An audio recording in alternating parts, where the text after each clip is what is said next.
Mi nombre es Alexander Kendall y soy profesor asociado de arquitectura en la Universidad de Harvard. Aunque nací y me crié en los Estados Unidos, una parte fundamental de mi vida transcurrió en otro país, uno que se anidó en mi alma para siempre, Argentina. La primera vez que pisé suelo argentino tenía apenas 6 años. Mi padre, arquitecto, y mi madre, paisajista, participaban en un ambicioso proyecto de desarrollo urbano en Buenos Aires. Por esa razón, toda la familia se instaló en el país durante varios años. Para mis ojos infantiles, aquel lugar era un universo completamente nuevo. Los imponentes edificios neoclásicos que se erguían con una dignidad silenciosa en las avenidas, las fachadas Art Deco que contaban historias de un esplendor pasado, y el aire de París del Sur, que impregnaba cada rincón de la ciudad. Todo era un escenario mágico. Recuerdo las calles arboladas de Palermo, con sus jacarandás tiñendo el suelo de un violeta nostálgico, y la calma casi reverencial de sus parques, donde el sonido parecía ser absorbido por el verde. Aquello, para el niño que yo era como caminar dentro de un sueño. Mi padre solía llevarme a las obras.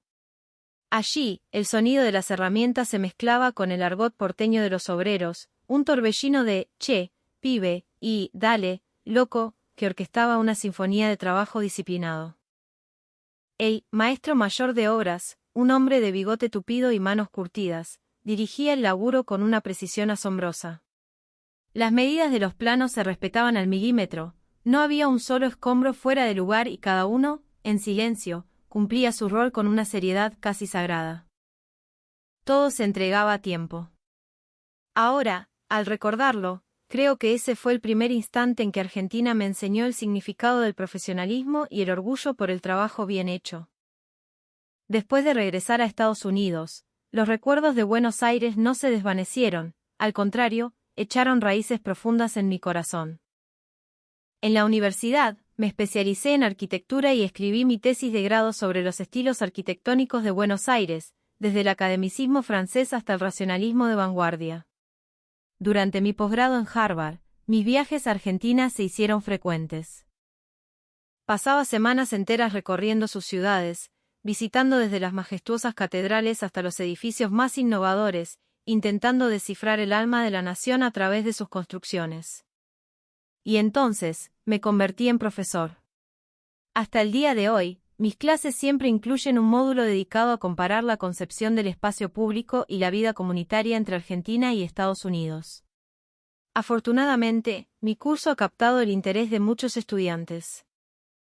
En los últimos años, con el creciente interés global por las dinámicas culturales de América Latina, la cantidad de alumnos deseosos de aprender sobre el urbanismo y el estilo de vida argentinos ha aumentado drásticamente.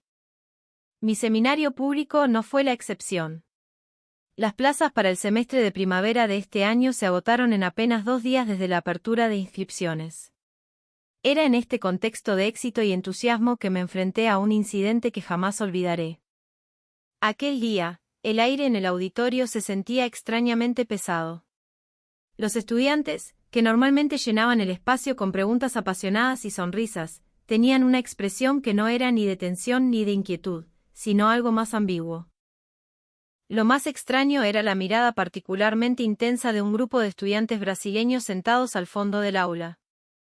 Entre ellos, un joven que parecía ser el líder, Mateo Vargas, me había estado observando fijamente desde el inicio de la clase. A veces tomaba nota febrilmente, otras me lanzaba una mirada afilada y desafiante. El tema de la clase era comparativa del espacio público en las culturas urbanas de América del Sur, un análisis que buscaba explorar la relación entre el diseño urbano, la movilidad de las personas y la cultura, comparando Argentina, Brasil, Chile y otros países del continente. Como de costumbre, centré mi exposición en el orden, la calidez humana y el profundo sentido de comunidad que se observa en el urbanismo argentino. Sin embargo, justo a la mitad de la clase, Mateo levantó la mano bruscamente. «Profesor, ¿me permite un momento?», dijo. Su tono carecía de la humildad propia de un estudiante, en su lugar, había una provocación velada, casi un desafío.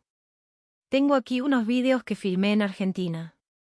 Me gustaría mostrarle a todos cómo es la Argentina de verdad». Por un instante, dudé sobre cómo responder. Había notado desde antes de empezar la clase la hostilidad manifiesta de su grupo hacia mí. Además, otro profesor me había advertido recientemente sobre posibles boicots planificados por parte de ciertos grupos de estudiantes que buscaban desacreditar discursos que no se alineaban con sus narrativas nacionalistas. Se habían reportado varios casos en la universidad, alumnos que proyectaban material falso o descontextualizado para avergonzar al profesor y refutar el contenido de la clase. Pero decidí seguirle el juego. Con una sonrisa serena, asentí. Por supuesto, señor Vargas. Escuchemos su perspectiva como parte integral de esta clase. Mateo se levantó, con un aire de triunfo, y conectó su laptop al proyector central. En cuanto la pantalla se encendió, comenzó a hablar con una voz arrogante. Esta es la verdad sobre Argentina. Muchos tienen la idea equivocada de que es un país avanzado. Pero la realidad es que sus ciudades ni siquiera tienen baños públicos decentes. En el subte, la gente se cuela sin pagar y está lleno de vagabundos. Hay gente que se mete a los restaurantes solo para usar el baño. Ese lugar que ustedes idealizan, esa Argentina que el profesor describe, no es más que una fantasía. Un murmullo de sorpresa recorrió el aula. Muchos estudiantes se miraban unos a otros con incredulidad. Mateo, envalentonado, subió la apuesta. Empezó a decir que el asado argentino era carne quemada en comparación con el churrasco brasileño, que los argentinos habían robado las empanadas a los españoles y mentían diciendo que eran su tradición. Su tono se volvía cada vez más exaltado, su rostro casi deformado por una extraña euforia. Yo observaba todo en silencio, mientras una certeza se solidificaba en mi interior. Había varios elementos extraños en los vídeos que proyectaba, y sabía que sus mentiras no tardarían en quedar expuestas a la luz del día. Las imágenes que Mateo proyectaba con orgullo en la pantalla eran, a primera vista, impactantes: barrios residenciales en ruinas, muebles abandonados en las veredas, gente lavándose los dientes en una canilla pública en la calle. Todo aquello, tal como él lo describía, parecía un símbolo de pobreza y decadencia. Sin embargo, en los primeros segundos del vídeo, noté inmediatamente una contradicción. Ese lugar era idéntico a una favela de Río de Janeiro que había visitado años atrás durante una investigación. Si uno miraba con atención, los carteles escritos en las paredes no usaban el voceo argentino, sino el voce portugués. Las pintadas y los anuncios mostraban modismos y abreviaturas claramente brasileñas. En otras palabras, aquello no era, bajo ninguna circunstancia, Argentina. Luego, la escena cambió al interior de una estación de subterráneo. En un rincón del andén, varias personas de aspecto mayor dormían sobre cartones, y a su lado, mendigos sostenían carteles con códigos QR para recibir donaciones. Mateo afirmaba que esa era la realidad del subte de Buenos Aires, pero yo había visto exactamente la misma escena en una estación de metro en Sao Paulo. En Argentina, la cultura de mendigar con códigos QR personales en el espacio público no está arraigada, de hecho, es extremadamente rara. Además, el subte de Buenos Aires cuenta con seguridad que patrulla regularmente, y la limpieza de las estaciones se realiza a fondo cada pocas horas. Aún así, Mateo insistía, esto lo filmé en Buenos Aires. Sin embargo, su propio vídeo contenía una prueba decisiva en su contra. En el pilar de una estación, un cartel de orientación mostraba claramente el nombre, Estacao da Luz, en perfecto portugués. ¿Qué significaba esto? La mayoría de los vídeos que él afirmaba haber filmado en Argentina habían sido grabados en ciudades de Brasil. No solo eso, sino que, mediante técnicas de edición, había insertado en algunas escenas voces con acento argentino o subtítulos falsos, para simular que eran argentinos hablando. Pero las palabras y la entonación que usaban eran extremadamente artificiales, con una clara diferencia respecto a la forma de hablar de los argentinos. Al ver esos vídeos, más que indignado, me sentí triste. Era necesario llegar a tal punto para denigrar a un país. Proyectar los problemas de tu propia nación en otra y encontrar una sensación de superioridad en la mentira. Como educador, sentí un profundo dolor. Y en ese momento, tomé una decisión silenciosa: tenía que revelar la verdad, aquí y ahora. Lentamente, me levanté de mi asiento y caminé hacia la pantalla. Sentí como las miradas de todos los estudiantes se concentraban en mí, y como la sonrisa del rostro de Mateo comenzaba a desvanecerse. Entonces, hablé. Ahora, por favor, les pido que vean los vídeos que yo mismo he filmado en Argentina. Les pido que confirmen la realidad con sus propios ojos. Conecté mi propio smartphone al proyector central del auditorio y reproduje un archivo de vídeo. La primera imagen que apareció fue el interior de un baño público en la ciudad de Buenos Aires.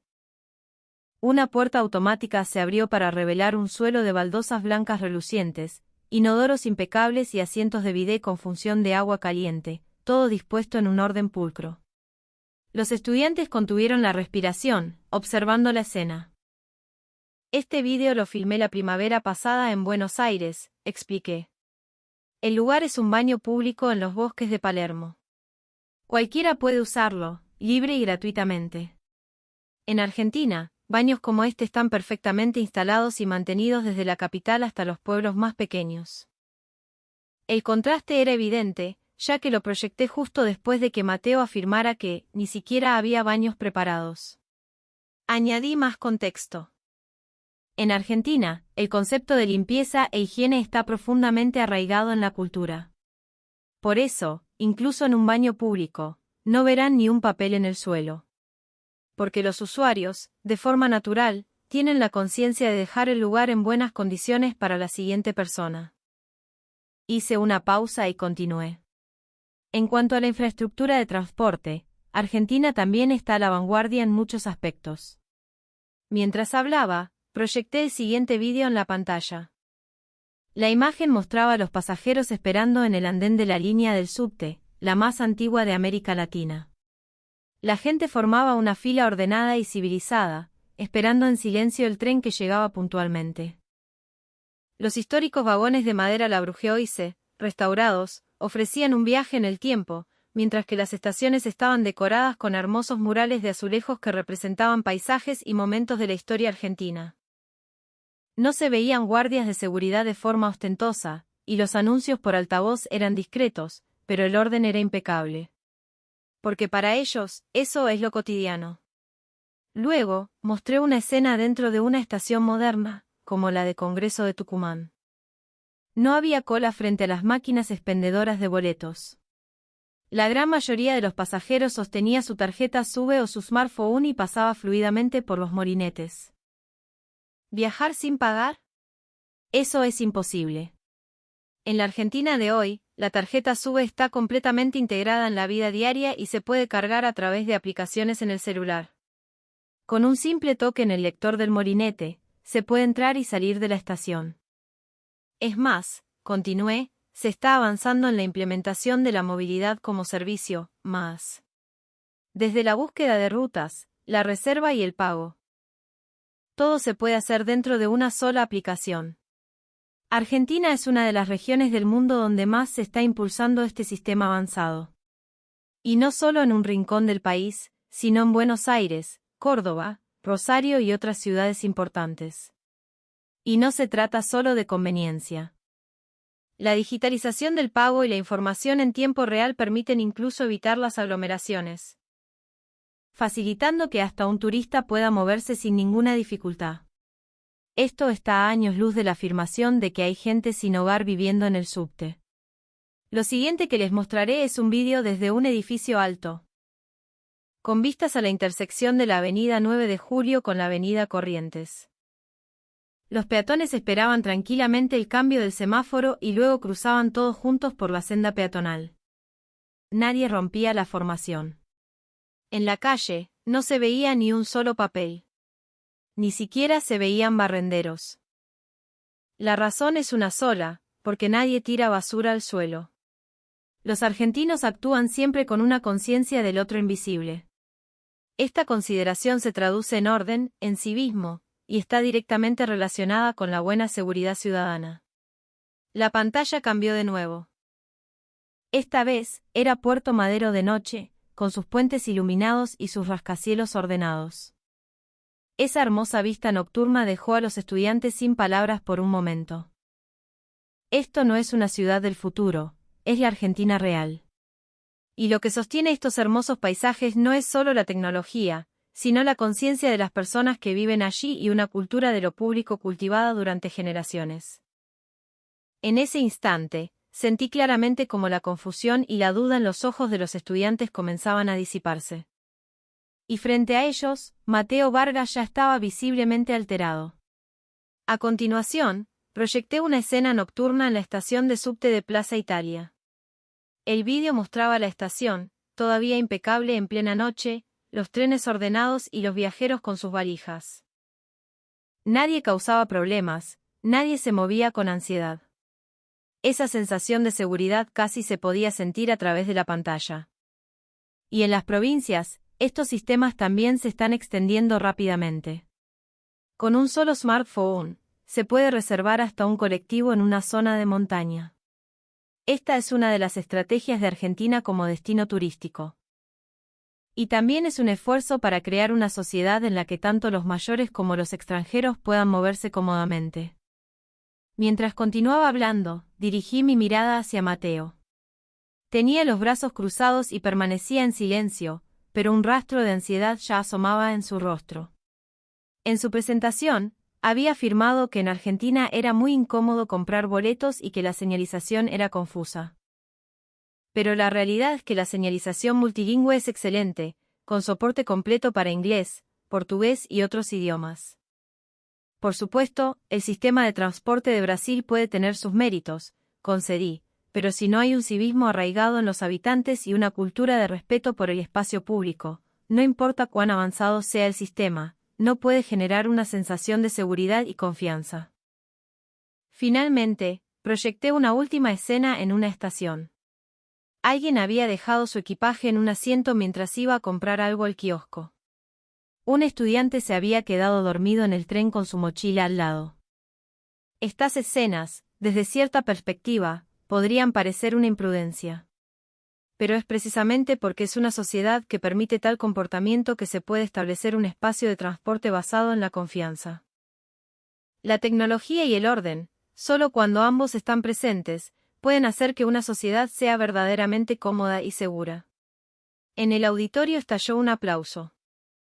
No fue solo por el impacto de los vídeos, sino una reacción natural de los estudiantes que comenzaban a percibir el valor invisible de ese lugar llamado Argentina. A continuación, proyecté un vídeo de una pequeña clínica de barrio en Buenos Aires. El exterior era sencillo, sin lujos, pero los servicios médicos abarcaban desde medicina interna y pediatría hasta cirugía menor. Y en el cartel, el horario de atención indicaba, de 8 a 20 Hs. Esta es una clínica en el barrio de Caballito. No es una instalación especial, es un hospital de barrio común, como los que hay en cualquier ciudad. En Argentina, los grandes hospitales y las clínicas locales colaboran estrechamente, creando un sistema que puede responder de manera flexible tanto a emergencias como a enfermedades leves. Cambié el vídeo por una diapositiva y expliqué con gráficos la estructura del sistema de salud argentino. Destaqué especialmente el sistema de salud pública, universal y gratuito. Mencioné los mecanismos de cooperación para reducir la brecha de atención médica entre las ciudades y el campo. El cuidado integral proporcionado por una variedad de profesionales y una cultura de responsabilidad informada que valora la participación del paciente en las decisiones sobre su tratamiento. Todo esto es el resultado de un sistema diseñado para crear una sociedad donde se pueda recibir atención médica con total tranquilidad, expliqué. Y lo que es más sorprendente, en muchas clínicas y guardias de hospitales públicos en Argentina, se puede recibir atención sin necesidad de una cita previa. Claro, para tratamientos especializados o de alta complejidad se necesita una cita o una derivación, pero para síntomas como un resfriado o un dolor de estómago, se puede obtener un diagnóstico inmediato. En la pantalla, se proyectaba una escena en una clínica pediátrica de una ciudad de provincia, donde una madre y su hijo sonreían durante la consulta. Desde el registro hasta la consulta y el pago, todo fluía sin problemas. La sala de espera tenía libros de cuentos y juguetes, creando un ambiente cálido. En Estados Unidos, incluso para síntomas leves, muchas veces la única opción es ir a la sala de emergencias, lo que cuesta mucho dinero y tiempo. Pero en Argentina, justo al lado de la estación de tren o en la calle comercial, hay médicos de confianza en la comunidad. ¿Y los costos? Si se opta por el sistema privado, son increíblemente bajos, y en el público, es gratuito. Algunos estudiantes tenían expresiones de incredulidad. Era comprensible. La mayoría de ellos asociaba los hospitales con citas, largas esperas y facturas exorbitantes. Además, en la Argentina actual, la cirugía a distancia, utilizando inteligencia artificial y robótica, está avanzando hacia su implementación práctica. Esto no es solo tecnología del futuro. Es la base de una nueva sociedad que se está construyendo para que incluso en zonas montañosas o remotas, donde los recursos médicos son escasos, se pueda acceder a tratamientos de alta calidad. Proyecté un vídeo de un robot de asistencia quirúrgica en acción. Sus movimientos precisos y eficientes cautivaron por completo a los estudiantes. Cuando expliqué que el cirujano que lo operaba estaba en realidad a cientos de kilómetros de distancia, en un hospital de la capital, se escucharon exclamaciones de asombro. Detrás de estas tecnologías de vanguardia, hay algo más importante que todo, una cultura que busca proteger a las personas. En Argentina, la visión de que el paciente no es solo un objeto de tratamiento médico, sino un miembro valioso de la sociedad, está profundamente arraigada. Una emoción silenciosa llenó el aula. En ella, había miradas que no solo veían la superioridad de la ciencia o del sistema, sino que descubrían la calidez humana única de Argentina. Bien, cambiemos un poco de tema, desde la alta tecnología a algo más terrenal, anuncié. Con esta introducción, proyecté una grabación de la cámara de seguridad frente a un kiosco en una calle de Buenos Aires. Un cliente estacionó su bicicleta, sin atarla con candado, y entró a la tienda. 10 minutos después, salió con una bolsa de compras, se subió a la bicicleta como si nada y se fue. La bicicleta y sus pertenencias estaban intactas. En una ciudad de otro país, hacer lo mismo probablemente significaría que la bicicleta desaparecería, ¿verdad? Pero en Argentina, es común que bicicletas o paraguas dejados así, sin vigilancia, permanezcan intactos. Es una vista cotidiana. Luego, cambié a una imagen matutina filmada en un estacionamiento de bicicletas frente a una estación del subte. Sin personal que dirija, los usuarios simplemente insertan la rueda delantera de su bicicleta en el soporte. Nadie fuerza las cerraduras para robar, nadie vandaliza las instalaciones. De hecho, aunque el robo de bicicletas en sí no es inexistente en Argentina. La proporción de bicicletas que son devueltas sin daños o que aparecen en una comisaría días después es abrumadoramente alta en comparación con otros países. Y los casos de robo de piezas de las bicicletas o de los soportes son extremadamente raros. Aquí, enumeré el hecho de que el papel higiénico en los baños públicos, los cestos de basura en la calle y las señales de información casi nunca son robados. El punto en común es que el consenso social de que llevarse esas cosas es vergonzoso está profundamente arraigado. Antes que las cámaras de seguridad o la ley, hay muchas personas que actúan basándose en la consideración por los demás.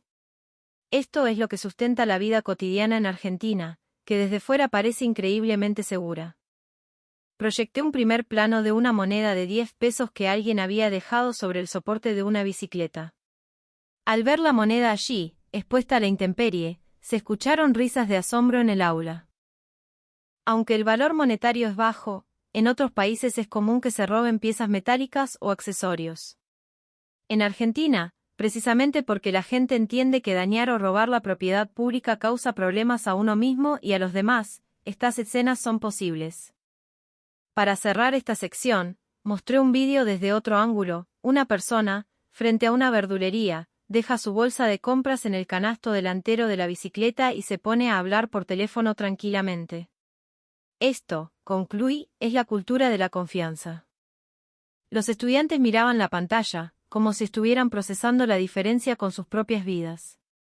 La comprensión de que lo que sostiene la seguridad y la tranquilidad no es solo la última tecnología se extendió silenciosamente por el aula.